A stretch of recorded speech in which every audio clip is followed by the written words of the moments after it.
Please join us in welcoming founder and group CEO of OYO, Ritesh Agarwal, in conversation with Skift founder and CEO, Rafat Ali.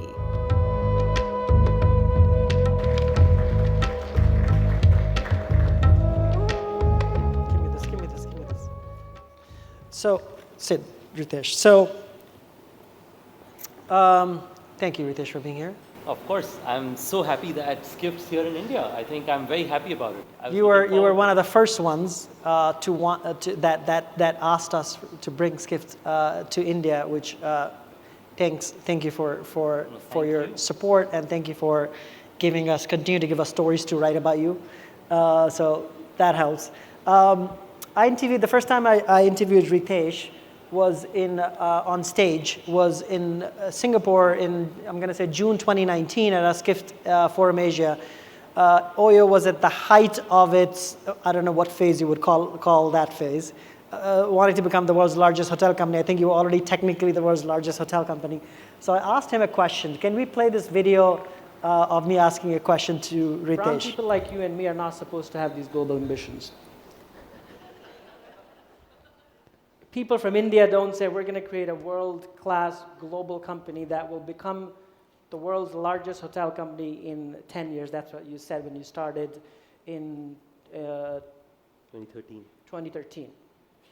And you said you're now saying by 2023 you're going to become the world's largest hotel company by revenue, by rooms, by margin. Yeah. Why put that huge mark on your back? Okay, so nobody said it was going to be easy, Ritesh, for you to come on stage. Ambition. So, as you think about that ambition versus where you are now, are you happier in the state you're in today? Yeah, I'm very happy. Look, if you see the last... Are able people to hear? Or there's having some issues with the microphone? Can you hear me okay now? No? Let's do a handheld.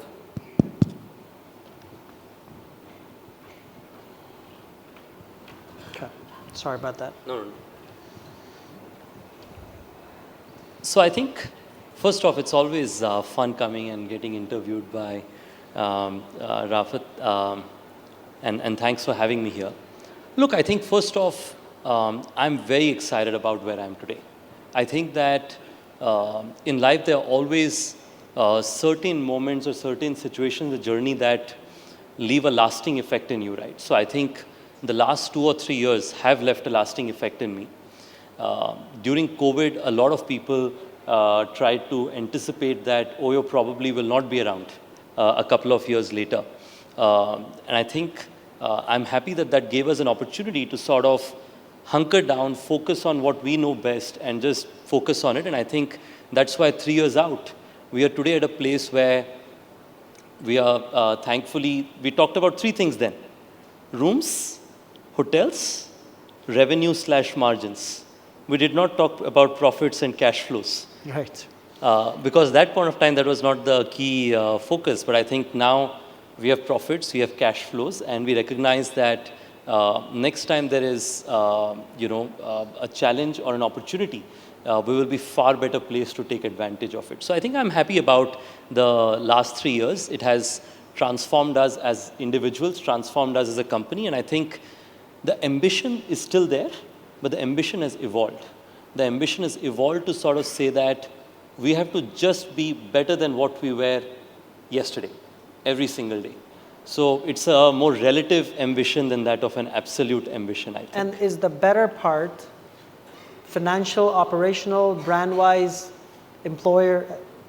I think I have learned that one of the most critical things as you grow your business is balance. So I actually have a picture in our office, which is very, a lot of people ask me why it is there. So in India, if you go to a lot of fairs, you'll find 2 sticks, a little rope, and a little girl trying to walk on it from one end to the other. Right. I feel like running a consumer brand is sort of like that.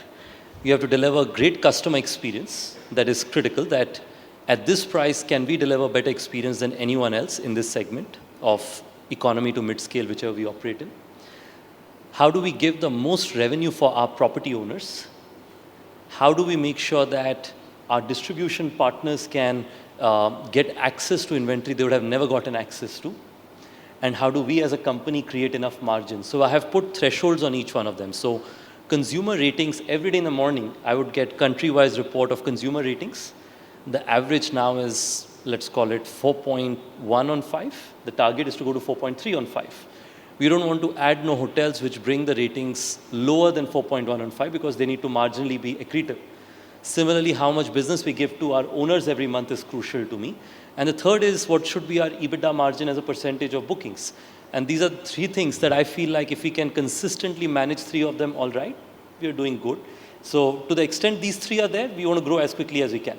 If these three are not there, we are happy to take a pause and take our time before we start growing again. So, remember I wrote that article about in early 2020 before COVID happened. That's right. That you That's right. messaged me saying, I respect your writing the article. I don't agree with it, but it turns out I was right about all the things I said in there. Would you, so for now, what's the business split geographically now?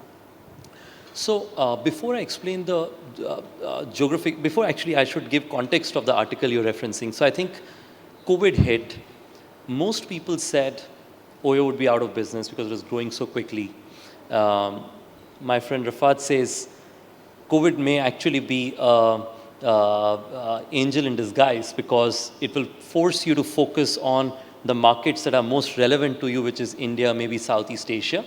And I believe that this company will be successful, but successful when it focuses on its core. And I partly agree with that now, not fully yet, but it's gone from I don't agree with it to partly agree. That's progress. Coming to our split, we have two businesses. We have a hotels business and we have a homes business. Right. Our hotels business is roughly 60 to 70% India and 30% largely Southeast Asia and US as a distribution. And our homes business is largely Europe. This is the vacation rental business that we brought Probably in. the best acquisition you did. Probably one of the better acquisitions we did. Yes, it's done very well for us. I think the business is up almost 40-50% from when we acquired it 3 years back. And the EBITDA is almost multiple times higher than what we acquired it. So I think it's done well for us, but I always feel like we should focus on the details and keep improving rather than get ahead of ourselves. So I hope that, fingers crossed, this continues in times to come. So look, we are very proudly an Indian company based out of India, building brands, technologies, and processes to serve our customers in India and our hotel owners in India. And once we are able to do that, we are happy to take the same technology to other geographies. That's the structural way in which we operate technology, brand, and processes to other geographies. So we are pretty India first in our way of operating. But that said, I think good news is some of the businesses which during COVID or right before that were impacted are starting to grow again. And an example of that is the US. Right. So in the US... Yeah, you were just in US recently. I came back from US 2 days ago. I visited Florida, Charlotte. I visited the new temple in New Jersey and New York. Look, I think pre-COVID, we were just one more brand focused on the economy and mid-scale hotels in the US. During COVID, like most other people, we were just waiting to see what value do we add to these hotel owners. Do they stay with us or not? Because when you're not giving out the money and you have to make margins, that's when you really know whether you're providing a service that the customers and the hotel owners want. What we figured is 70% of our hotels had not received any online revenue before we had come. So they sort of saw us as their online person. Right. They said, we can get all the online revenue increase if I partner with OYO. The technologies give us that upside. It may not give us a lot of things that probably traditional franchisors did. Eventually, maybe OYO will get that also. But I think digital demand creation and explaining that to our staff and creating a franchise is digital first is something that's unique to this company. And that's done well for us. We were a little over 100 hotels when 2 or 2.5 years back. Now we are close to 350 hotels. This is you're talking about US, just right? in the United States. Yeah. But all of those are still early in comparison to where we are in India, and we are still focused in terms of... Why is US important to you? I mean, you can Yeah, look, I think my bandwidth is seldom spent outside of India and vacation homes business. So I'm spending all my time there. I traveled to the US in the last 3 years twice. So this was the second time. So I think I'm still very focused in terms of our core markets of India and vacation homes, which are the two places which drive most of the revenue and margins for us. Everything else is sort of the products and the brand and the process that we build here. There's an upside that we get from other geographies is how we see it. And OYO is not just OYO brand anymore. You're launching Palette, you're launching Sunday hotels. In fact, Sunday is a sponsor. That has nothing to do with Ritesh being on stage. That was a totally different thing. But so you're launching these, you're sort of upscaling, I guess that's the word. So Yes. Palette is the mid-scale, Yes. and then Sunday is The the upper scale. So what are the plans for that? So look, I think what we're seeing is we see India, of course, as a home market, and hence our ability to experiment and try newer things is easier. The Indian customer is rapidly evolving. The per capita income is growing in a speed like never before. Right. The recent results came out. India is the fastest growing major economy in the world, growing by almost 8.5% GDP Right. rate. So our view is that fundamentally the same customers who are spending $30 today would like to spend $50 or $60 in some years. And the same customers who are spending $50 today would like to spend $100 or $200 in the years to come. Doesn't mean there'll be not new customers who will spend $30. There will be those. But we think that in India there's an opportunity to upscale because a lot of our current owners are getting these upmarket hotels, and our current customers are wanting to go and stay in these We're hotels. showing, but it's not coming up here, Brian. Yeah, it's nice looking. Oh, it's coming up. Yeah, now. these are our holiday homes in Europe, which we call OYO homes. But anyway, I think I can get distracted with this. Yes. Coming back, I think what we see is this upscaling allows us to make sure that we can keep the customer with us and keep graduating them over a period of time. And we're doing this primarily in India because we feel like Get 'em do This it is in the your biggest home market, market right, first. right. And once we do it right, I think we wouldn't mind exporting it to other geographies as well. And the Sundays are interesting because it's a joint venture with one of your biggest investors, SoftBank, but it's, I guess, joint venture that's separate a little bit from the existing investor relationship. So why is that? So I think there are two different relationships. Our core relationship is that of, they own some hotels which we effectively manage and franchise for them. So the brand Sunday is owned still by OYO. Okay. But some of the underlying assets may be partnership with SoftBank. So this is not launching in Japan. That just happens to be SoftBank. It right? just happens to be one of SoftBank. SoftBank's investments. One of SoftBank. And so in terms of, so you would still consider them an experiment, or there's a pipeline of things that you want to do?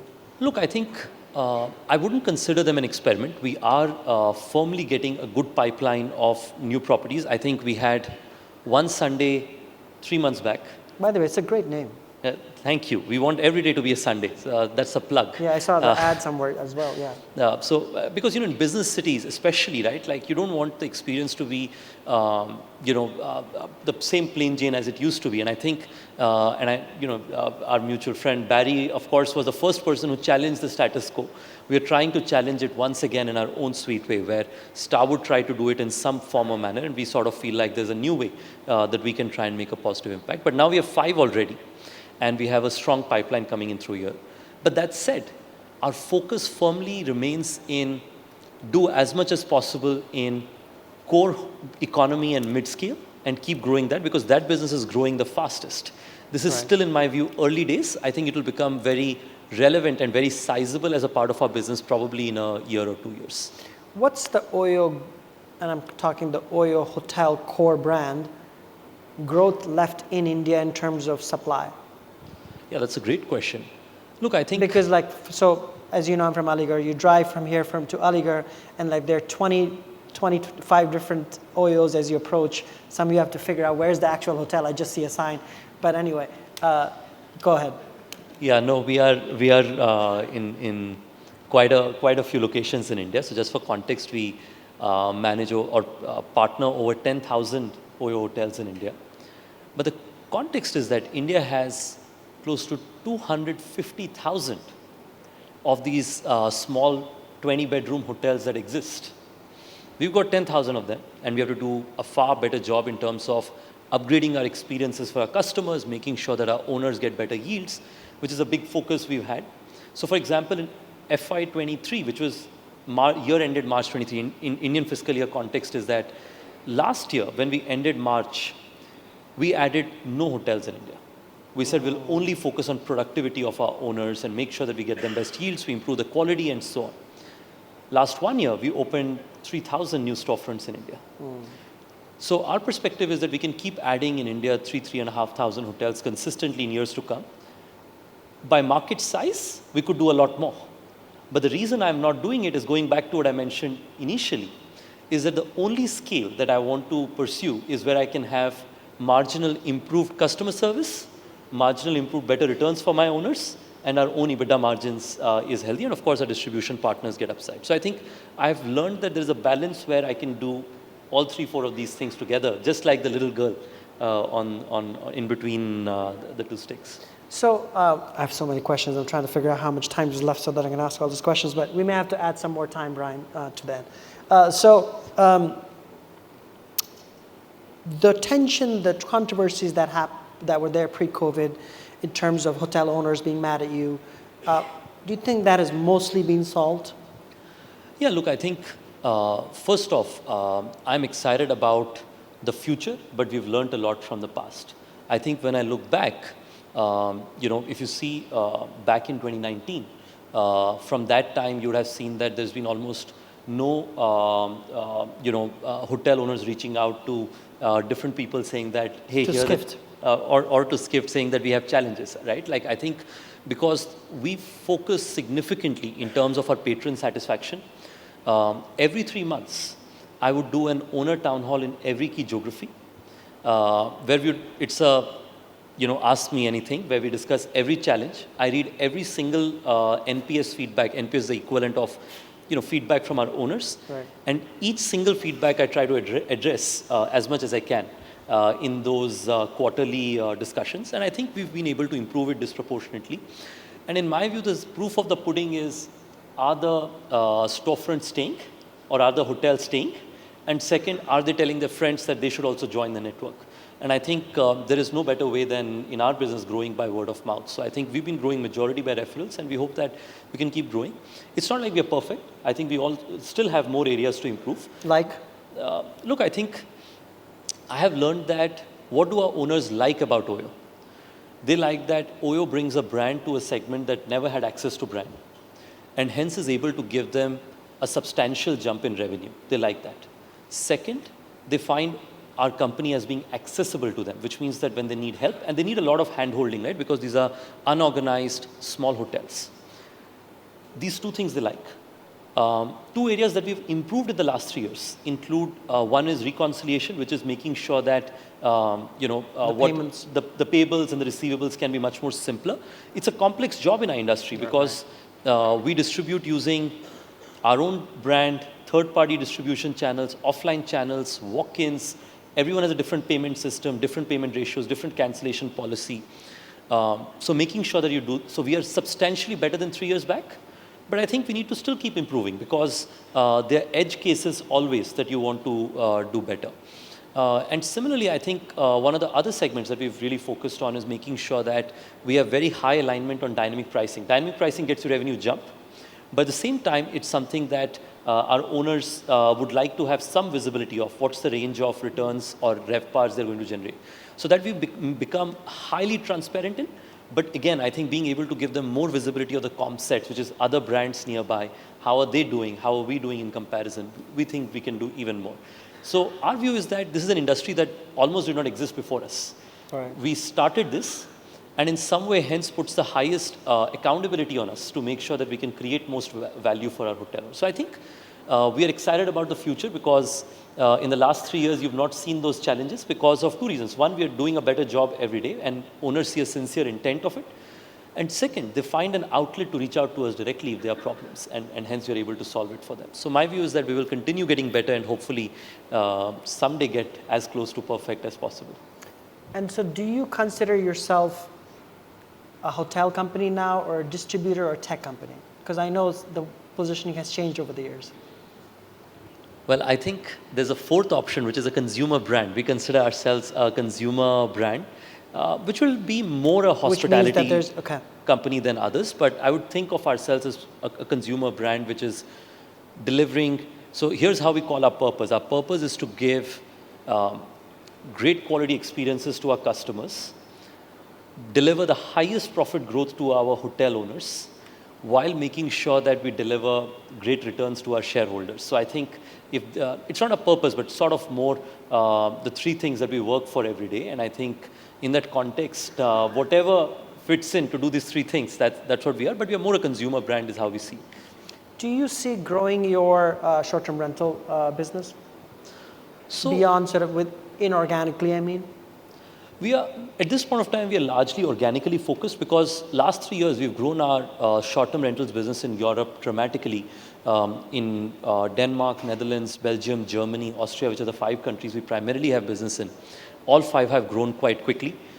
We now, between all these geographies, would have 80,000 homes roughly. So it's a substantial scale, and we Are are. they OYO branded or they're not OYO branded? So they are branded by OYO. So OYO is the mothership. So for example, the brand is called Belvila and Dance Center, but they are both called Belvila by OYO and Dance Center by OYO. So Okay. OYO is still the mothership, but each one of them have their own segments that exist. We opened around 5,000 homes last year. We are In Europe? In Europe, all in these, mostly in these 5 countries, and we are expecting the same in the coming year. And we found, we made some M&As. For example, we bought TUI's Ferienhaus. In Ferienhaus Right, in German is called Summer House. Okay. So we acquired that business in Germany. That's done very well for us. So we are opportunistically looking at M&As, but our core growth strategy is organic because we feel like we know the value we add for our homeowners. And our current homeowners who are positive about us would tell, well, why don't you speak to these 3 friends of mine who also have a house and join the network? Would you bring it to India? Yeah, we're keeping our eyes and ears open. I think at this point of time, if you look at the rental market, there are some great players coming up in India. If you see Saffron Stays is one, Stay Vista is another, and there are a few companies. Yeah. We're keeping a close eye in the market, and if there is something to be done. At this point of time, in the near future, we are not looking at it, but maybe in the long term. Maybe in the long term. Okay. Speaking of one of the questions I was not supposed to ask was about your IPO, so I'm going to ask you an IPO question. So what's the status? Look, I think from our IPO perspective, in 2021, we considered, or 2022 in that range, we considered a public offering. At that point of time, we required access to capital because we were just coming out of COVID, capital was needed. Good news is now the company is profitable, cash flow generating, so capital is And not. you're profitable the last 2 quarters last year, I think that's what it was, maybe? We've been profitable a couple of quarters behind. Yeah. So I think what that has done is now there is no tearing need of capital. But what I've learned Except for that Bloomberg story that you're trying to raise $400 million from the Malaysian sovereign fund. I think, I'd just focus on, look, my view is that at this point of time, we don't need access to capital from either of the public markets or the private markets. Currently, our focus is just delivering good earnings results and so on. Our board is, of course, keeping a very close eye in the public markets. I think the Indian public markets, especially for hotel companies, have done really well. Yeah. At the same time, I think, when we see opportunities ahead of ourselves, you may have seen that 2 months back, we paid down almost $200 million of our debt through both cash in hand as well as the cash that our company had generated. So we will continue to delever. Our continued job is that we generate more cash, delever, make sure that shareholders have great returns. Whenever the board feels that the markets are right for them to consider public offering, we will be ready to go out. You have made a lot of effort on the religious tourism and opening hubs, hotels in religious destinations as well. Talk about that strategy and why is that important? Look, I grew up as a middle-class Indian, like a lot of people in this room. How many people grew outside of the top 4 cities in India in this room? There's a few, okay. So for all of us, I can tell you that our only holiday that our parents took us to, more or less, was a pilgrimage destination. It would have been Banaras or Allahabad, one of these places, right? Or Ajmer, one of these places they would have taken us. But infrastructure never existed. Right. And there was never a conscious push in the ecosystem for growth of religious tourism. What we've seen now is that there is a rapid transformation happening there. Infrastructure is being created like never before. Right. Ayodhya, I believe, will probably be one of the largest religious destinations in the world, at par or maybe far bigger than Venice, Mecca, and various other destinations. My view is that as that happens, accommodation and travel industry is going to benefit the most as an outcome, and they're probably required also. Right. So that's why when the Ram Mandir opened in Ayodhya, we opened 65 hotels there. Yeah. Well, I got all the news from you. Thank you. Thank you. Yeah, I did. From the social media feeds. I try. At the same time, I think if you see Ajmer, now is Ramadan month. So there are multiple OYO hotel partners who make their hotels available free of cost during the Ramadan period in Ajmer. And we've seen that the little gesture, and these owners are not Muslims, and the same maybe is true in Hindu religious destinations where the owners could be of other religions. But you'd see that there is this genuine perspective of saying that, every religious destination in the next 10 years will be far bigger. And I think there is something in between the lines that a lot of people don't appreciate fully. If you travel to a Mathura or a Banaras or any of the religious destinations in India, the average age of the pilgrim is now in the 20s and 30s. It's not in the 40s, 50s, and 60s. And this has changed, you mean? This has changed. I think in the last 10 years, you see that the youth of India is as modern as anywhere else in the world. They use Instagram, they're as digitally savvy as others. But on the other hand, they're also quite, spiritually oriented, which is a unique combination. I don't see it around the world, but it is unique to India, is what I feel. So you're opening a lot of hotels. Your focus is to open a lot of hotels. Yeah, I think we would like to support and grow spiritual destinations as much as we can. I was told we just signed a Sunday in Ayodhya too. So we are actively working to sort of bring in more infrastructure. And look, it is visible, right? Like in Tirupati, earlier there was no hotels. Once we opened more hotels, we were able to see that there were customers coming in who otherwise may not have traveled and stayed for a night. They would have come in the morning and left in the evening. Now they stay over for overnight because there's a place to stay which is clean, comfortable. You can stay and check out next morning. Yeah. Let's talk personal a little bit. अब आजकल आप जो है celebrity हो गए हैं सुना shark tank पे और actually let me actually go serious for a minute. 2023 was a year for you for the incredible highs and incredible lows. It was, I think this is public. I'm not hiding this from anybody. You got married on March 7th. Your dad tragically, we lost him on 4 days later.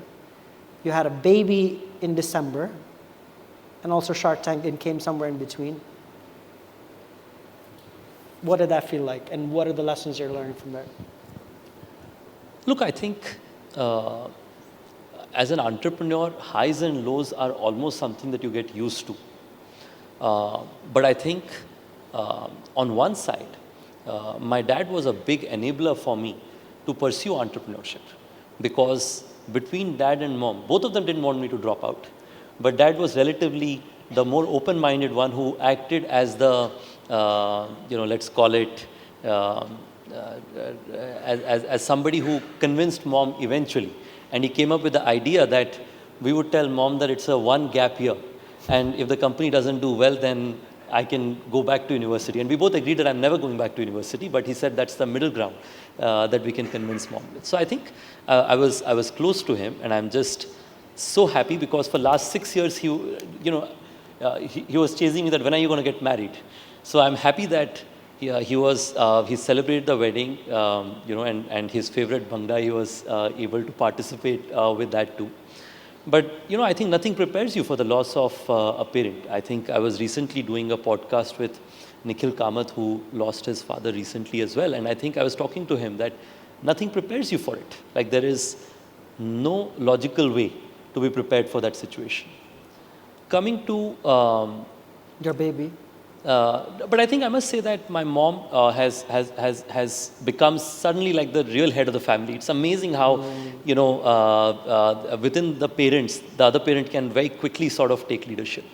I think coming to The baby, look, I think Was it 3 months old now? he's now 2.5, 3 months, 3 months. Yeah, my wife would kill me if I did not know the time exactly, but I'm happy she's not listening, or maybe she is, but who She knows? will watch the YouTube video. Don't worry about Yeah, it. but yeah, he's close to that, and Are you changing diapers? And not I'm changing diapers. And first time moms, I tell you, like they want to do everything themselves, and they make the guy do more or equal as much. So I think sleepless nights. So I think bringing up a baby is, I learned that is as hard as building a startup already. Yes, Um, harder, trust me.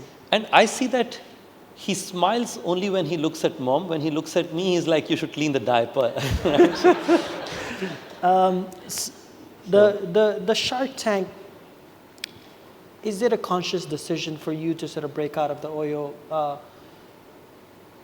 OYO umbrella into Ritesh Agarwal? Well, no, I'll tell you the story, right? So we spoke to folks at Shark Tank last 2 years, and I think we were constantly thinking about what's the opportunity, how much of an impact it would make to startups, and I think I always felt it would make a great impact, but I never knew the extent of this impact. So we were opening our Sunday in Jaipur, I think 5 months back, and every time we go open a hotel, in the evenings, I'd invite other hotel owners in town, friends of the company, travel agents, whoever we do business with, corporate clients, to come join us for a dinner in the evening. So we invited them. And a lot of people usually would bring their children along as well. What was interesting this time is everybody said, Jaipur is also having entrepreneurship like in Shark Tank. And this was not one, multiple people. And this happened in Jaipur, then it happened in Lucknow, my wife's from Lucknow, so and multiple other places, right? And everywhere I learned that Shark Tank was, especially in India, becoming synonymous to entrepreneurship, especially in the grassroots levels. For those of you who don't know, Shark Tank obviously is the original US show, which was big in US. But what I understand is Shark Tank India is even bigger impact on the country than Shark Tank ever had in US. Yeah, it's a triple-digit million viewers. Like I can't tell the numbers. Maybe let Sony do the talking. But I would just say that it's pretty substantial. So I think I felt that I was already doing a few things in entrepreneurship. So if you remember, my life changed because of Peter Thiel. He gave me $100,000 in the Thiel Fellowship. First time I got a passport. First time I could fly overseas. So I had started supporting startups through a Naropa Fellowship, which was a fellowship where I would give grants for new companies. I felt Shark Tank was a great way of supporting entrepreneurs. But even I was not aware of how broad the impact would be. Mm-hmm. I was in the US recently, and as you know, a lot of US owners are from the Indian origin. Right. And a lot of them were following us from Shark Tank India. Interesting. It was incredible. They all use the Sling TV, which is a local OTT. It's fascinating. So I think the reach that it has is substantial. I've been surprised, but you have to, like, for some of you who haven't watched it, it's in Hindi, but they have subtitles. If you look at the entrepreneur, there's a kids coming, like I want to give an example. Kid comes from Saharsa in Bihar. Saharsa is like, probably the per capita income is less than a couple of $100. Right? He was, I don't know how to call a chaprasi in English. Yeah, he was a peon. He was a peon, right? And his father was a truck driver or something like that, right? And he said that I had evolved from being a truck driver to being a peon. He was a peon at an office which was an IT company, or there were a few engineers there. He self-learned coding from there. Now runs a tech startup and does business worth like many hundreds of thousands. Is that the startup that is intercity transport in That's small in transport. cities? Oh, nice. So you know the Well, that's company. because we follow each other on Twitter. That's how I see your videos on it. So I follow you as closely as well. You'd be surprised. yes. I'm Oh just my not God. talking about it. I don't know here. if that's good or bad. But anyway, do I have time for questions, or do we really have to cut, Brian? Okay. All right. A few questions. We do have to take it. There really are a lot of tours and activities people in this room. Are you planning to do activities and experiences in your long-term plan? Not in the near term. I think in the near term, I have learned that doing a few things and doing them right is valuable. And there are some entrepreneurs who do a great job of it. So we are talking to some of those companies to partner with them. But we would just integrate with others. We would not like to do it ourselves, at least in the near term. Long term, never say never. David, who's sitting right here, has this question. If you could Hey, change David. one Good thing to about see you. OYO's, Welcome to India. if you could change one thing about OYO's future trajectory, what would it be? That's a tough question, but I'll tell you this. We launched last year a program called the Accelerator Program, where we have hotel owners who basically help us, like one owner who can open 10, 15, 20 hotels over time. These are sort of hotel owners who sort of bring multiple hotels along with them. It was started by Anuj, who I started OYO with. I see Anuj is somewhere here. There is Anuj. Very few people know that I started OYO with Anuj, but I think the program that we started is now grown from one hotel to 700 hotels, run by only 80 people. So 80 of our current owners have opened 700 new hotels in a year. These owners understand our customer service very well. They understand how to use our technology very well. They're sort of like the master franchisees of other big QSR brands. So if I could find more of these people who are really good multi-hotel operators, it would make our lives so much easier. And I think that's the thing that, over the many years, companies like Marriott and others have done so well in the US, Right. that they have great platform owners who are able to add multiple hotels and create value. Okay. Well, we're really out of time. Thank you, Ritesh, for doing this. I know you've become a celebrity now, so maybe next year we won't be able to get you because it'll be a different... Always for you. I believe that India will become a dominant travel market in the years to come. It's already one of the fastest growing outbound markets. So you should know that India is happy to have Skift, because I feel like Skift coming here puts a stamp that India is certified big candidate for the next big thing in travel. So thank you so much for Thank you, bringing appreciate it. it. Thank you for that. Thank you.